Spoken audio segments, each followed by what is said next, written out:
Hey guys, how's it going? Welcome back to the channel. Today I'm going to be showing you my updated Tenpai deck for Infinite Forbidden. I used it to win my pre-release today. Managed to pick up some of the new cards. So I'll be showing you a standard deck list going into the new format. If you guys want to see some gameplay, I got some gameplay recorded for some cool matchups. So if you guys want to sort of see this deck in action with the new cards, feel free to subscribe, turn those notifications on to get those updates when they are uploaded. So yeah, obviously Tenpai, not much different with the strategy, still trying to OTK and go second. But the new cards do certainly help. Just a disclaimer, I'm not playing the trap card, but I do think it's probably worth siding at least one copy. So yeah, I'm using it as a thumbnail at the moment, but I'm actually not playing it. I did sort of test one copy in the side as a game plan of those awkward matchups we don't really want to let go first. So I don't hate the fact that you can side one card, and it's sort of like a mini game plan if you get put to go first or you want to go first in some matchups. It's like a main phase skip, so yeah, it's not too bad.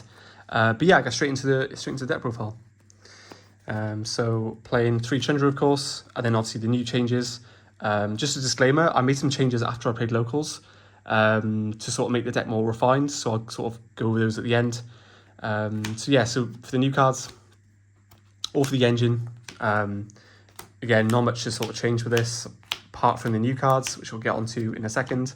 So yeah, this is all like standard. This is like complementary engine, and it's obviously quite nice in the format. Even in those matchups where it's not impactful enough as a hand trap, you can still hit like Veilers and at least search like one of these guys.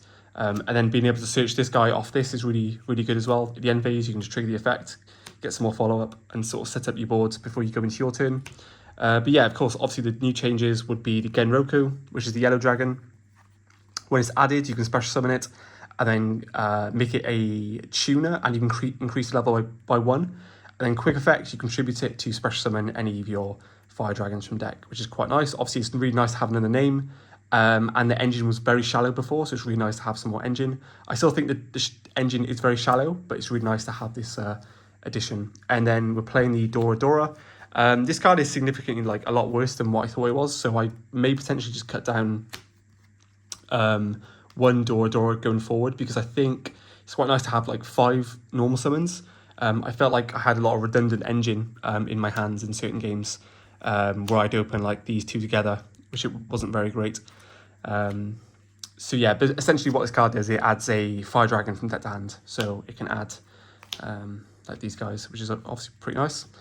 Obviously trigger the Genroku's effect then, which is just gives you another like line of play. But I think probably would cut one going forward because I felt like the deck was quite redundant. In like a lot of the cards did the same thing, where I'd open like these 2 together, like didn't feel great. So that kind of rounds it out to like 5 normal summons if you cut one. But if you're like scared of not seeing engine, then I don't hate this sort of lineup. But yeah, worked for me today, so can't really complain. That's kind of it for the engine. I'm cutting the cash engine because I used it, everyone like sort of used it as a sub engine going forward. Previously, because those cards give the deck more of a backbone, but you don't really need it now because you've got quite a select different pool of engine cards, which is quite nice. So I don't think you need it, but you can play it, of course, because Fenrir is pretty good. And obviously the set rotation package gives you more access to field spell, and when you see field spell, your win percentage goes up quite significantly. So yeah, 3 prosp. Just yeah, digs you. We are playing board breakers, so obviously digs you into your breakers, and it digs you into engine, which was quite nice. So infinite impermanence, so it's like the rest is just non-engine, right? So imperm, which I'm using as like a breaker, just calls it in hand when I see it. 2 Lightning Storm Duster, Book of Eclipse, 3 Regeki, which was I really like this like last format. But yeah, I just still think it's quite phenomenal. The Droplet, and then I wanted to respect the mirror in some capacity, so I wanted to play Ash, but I did side it out a lot going second.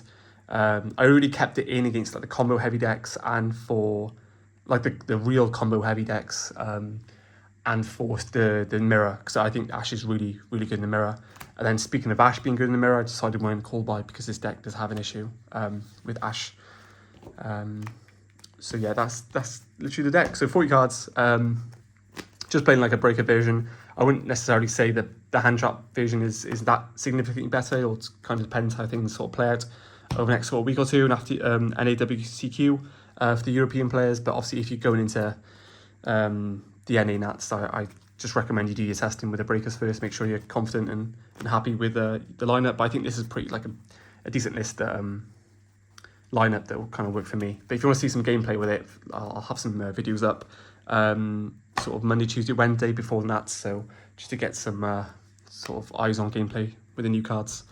For the side deck, I wouldn't worry about this too much. I kind of just built it for locals, but 3 Cosmic, 1 Mirage Rago, which obviously is fantastic against dark decks.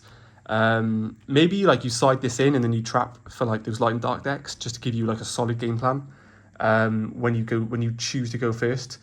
But I still think this is probably fine. And then of course the 1 Rivalry, which normally comes out for the call by. It's matchups.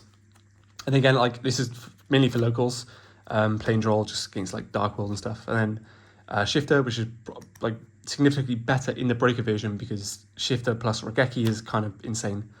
And then Bell for like Labyrinth as well, just another like locals miracle.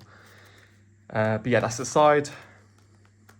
And then funny story, I actually sold my SP earlier in the week because I'm not playing that much like paper Yu-Gi-Oh at the moment. I'm playing like a lot of Master Duel, so I actually sold my SP, funny enough, but I'm obviously buy it back. So I actually won locals without SP, and I barely summoned this guy either, so you probably don't need this for now. This is still nice because of unicorns in the format. I had a lot of redundant space, so I'll kind of put the redundant cards to the side. Everyone kind of knows what these cards do. This is like okay, this is okay, and then I guess these were fine. I still got my friend Nick, so shout out Nick Reese, I still got your seals. But yeah, I guess like Striker SP and probably like Princess would cover these cards. So I honestly just used like the key ones today. I think I used Black Rose like once, and obviously the Tenpai ones obviously like my main way to win. But yeah, that's pretty much the deck. So just like an updated deck list for you guys. I will have some gameplay on the channel, so sort of subscribe if you want to see that. And yeah, thanks for watching, guys. See you soon.